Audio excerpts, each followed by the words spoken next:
বলো। এই দেখো চলে এসছে, আর এখন বাজে 9:20। আর এই দেখো ফার্স্ট টাইম আমি ব্লিঙ্কিট থেকে শপিং করলাম।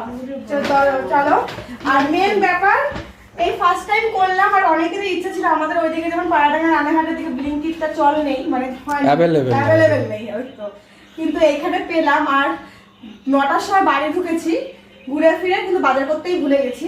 তবে এখন তার জন্য টেনশন পড়ে গেছে মা, তাই টেনশনে পড়ে গেছে, তার জন্য টেনশন মুশকিল আসান এটা হয়ে গেল। এখানে যখন চলেছে ব্লিঙ্কিটটা আছে, এটা হচ্ছে আমুলের দিয়েছো কেন?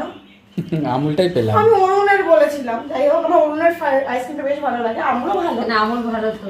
ভালো, কিন্তু অরুণটা বেশ ভালো লাগে। ডেলিভারি কিন্তু বেশ অন টাইম দিয়েছে বলো। একদম 25 মিনিটে দিয়েছে, 25 মিনিটে। এই দেখো অর্ডার দেওয়া হয়েছে, এই দেখো স্পাইট অর্ডার দেওয়া হয়েছে। আর যেটা ছাড়া একদম ঝামেলা হয়ে যাচ্ছিল, এই যে পেঁয়াজ, এই যে কাঁচা লঙ্কা, এই যে আলু, এইগুলো একটা চন্দ্রমুখী আলু খেয়ে বোঝা যাবে, যেহেতু ফার্স্ট টাইম অর্ডার দিচ্ছি কিরকম কি দেয়। অবশ্যই বেশি সময়ও লাগলো না, না একদম 25 মিনিট পরে তার আগেই দিয়েছে। আমি 9টায় অর্ডার করেছি, এখন 9:20 হয়েছে।